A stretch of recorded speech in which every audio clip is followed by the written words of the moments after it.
Hi, everybody. This is Tom with Culture Chap. So, today I want to talk about diversifying your talents. So, today is not about diversity, although it's always about diversity, but diversifying your talents. I see a lot of people in every level of theater that aren't taking the shots that they want. So, I think as Americans in the Americas, North, South, Middle America, Central America, there is a lot of like, oh, he plays villains, or oh, she's the ingenue. She never plays the villain. She never plays the soubrette, that kind of thing. And there's also, which I'll get to, there's a lot of people in different parts of the theater that used to be actors, used to be singers, that should also diversify their things and explain to people who can hire you, oh, I know I'm the accountant, or I work in marketing, or I work here, I work there. I'm the stage manager, the ASM, but I also sing, and I have time off when the Christmas show is happening, and I would like to be in the show as a supernumerary, that's what they call it in opera, or an extra, or the choir, or the chorus, because I know they're not doing a whole lot of acting, but you need strong voices. This is very important. Um, as an actor or a director, if you're caught in one style of play, I know for about 2 years there, nobody was asking me to do anything modern. It was always, hey, do a show that's 1860, 1880, 1920. That was fine. I got a lot of work, which was great. But I had to think like, do they only think of me as this type of person that does this type of show? Um, so you have to speak up for yourself. Also, if you realize, which you may not, that you have a label. That's a strange thing to say. What's my label? Your label is your job. You are the assistant stage manager. You are the marketing exec. You are the director. You are the actor who does this kind of part. You have to speak up. Not all the time. It's not really, hey, I'm your dresser, I'm doing wardrobe, but I'm really a costume designer. Well, it should come up sometime, you know? Or I work in marketing, but as a hobby, I sing. And I'm going to be in the next two shows in the choir, in the chorus, or I'm going to do this. Um, I myself have been an extra in films for years as a kid and a teenager. And up until a couple years into university, where it was like, I'm out of work, I'm between theater jobs, and there's a film happening, and it's decent pay, and I'm with my own people. So that was great. It's not something I'm doing for a living, it's something I'm doing as a hobby. Okay? And years later, there was an opera, and they said, oh, you have a great voice, and can you be loud? Yes, I can project. And we need this and that on stage. Would you like to be with us? Would you like to come on as a supernumerary? I keep tripping over that word. It's been a while since I've said it. Supernumerary. I said yes, forgetting that opera is really loud. I enjoyed myself. I had some great parts and some good times, and the pay was good. I wasn't on stage that much, and the stuff they had me do on stage was stuff I could handle, and it was fun. And I learned a lot about directing and placement and blocking, and that was invaluable, very, very much so. But the volume got to me. What was I expecting? I knew it was loud singers. What was I thinking? So next time, I'll be in something different if I want to go on as an extra.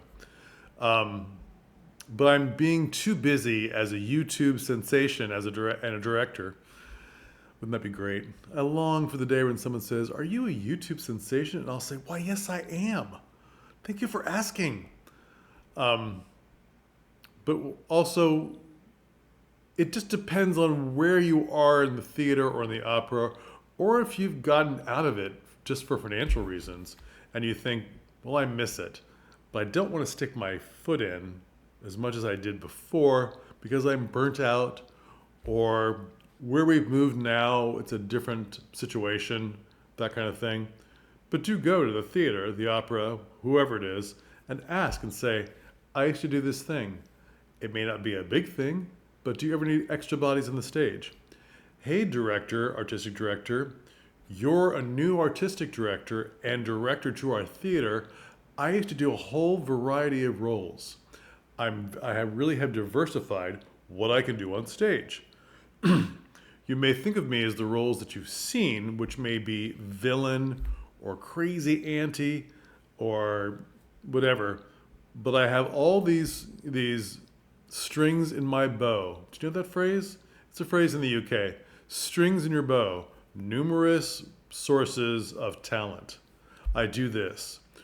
Or just be plain and tell them, I have no interest in doing this full time, but I would like to be in a couple of shows. I would like to be an extra.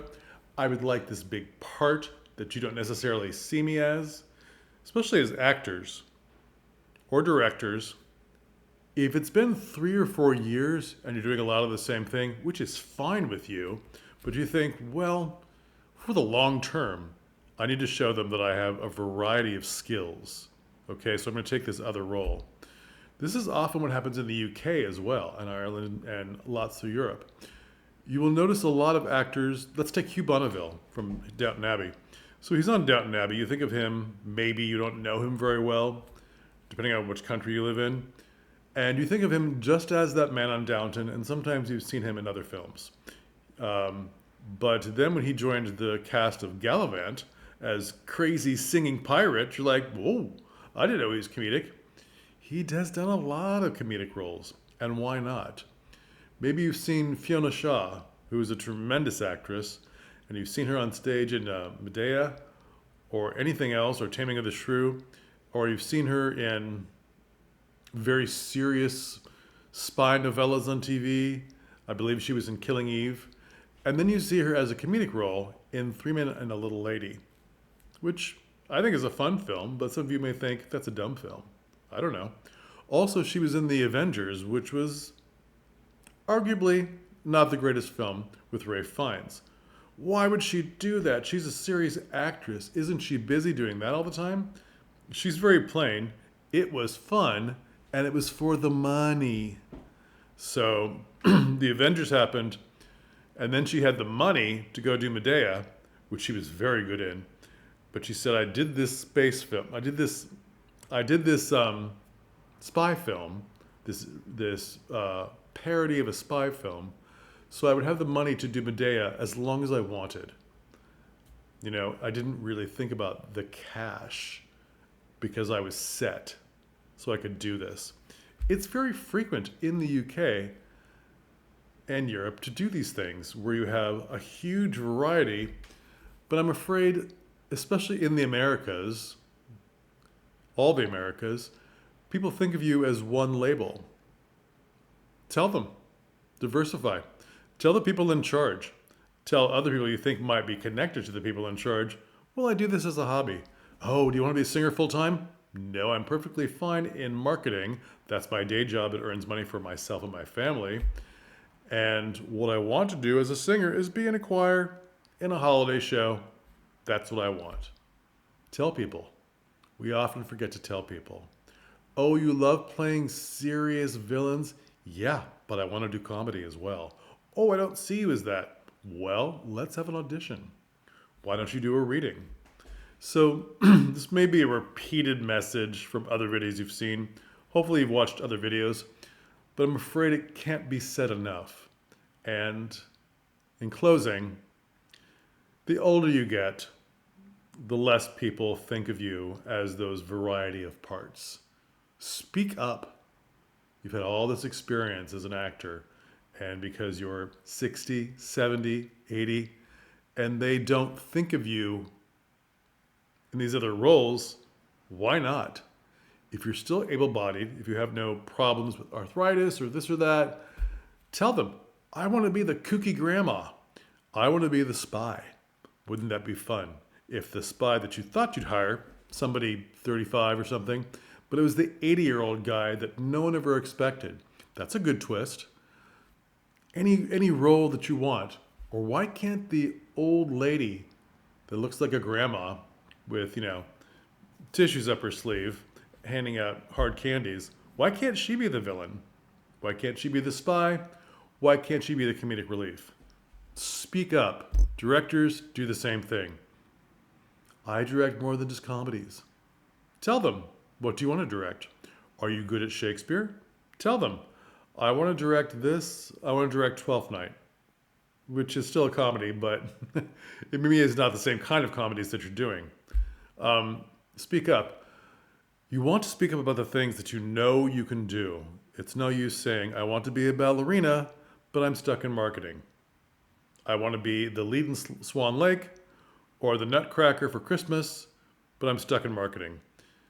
Because being that lead in that piece requires a lot more time than you had to give. Okay? You can't quit your job on a whim. Okay? Ease into it and be extremely honest. These are skills that you know you can do. I am your wardrobe mistress, but I've done a lot of costume design. I'm good at it. Here's all the examples, all the photographs. Let me have a shot at this small show and we'll see how it goes. Okay? Something you know you can do. And if you never speak up, I'm afraid it's your own fault. It's really your own fault. I wasn't always a director. I worked backstage until I met the man who trained me to direct, and I said, I think I'm a director. I've been writing plays and so forth on the side. And surprisingly, he said, oh, I've always thought that. Let's plan something out. Let's see where you can assist and direct me. And I got the first job as an assistant director with him by chance. And it went so well, he said, what else can you do? Where else can you go? And then we went traveling to do other shows as a team. Not a lot, but quite a few, and I learned a lot. Had I never spoken up, what would have happened? He was the perfect person to teach me. Had I never spoken up. And he had the same thoughts as I did. Why was I shy? In reality, it was the perfect time and the perfect person to ask to teach me. So, speak up. Okay, that's enough for today, and we'll talk again. I hope you come back for more, and please subscribe. I need subscribers. I'm getting a lot of views, but not a lot of subscribers, and I need that to be fixed. Okay, thanks. Bye.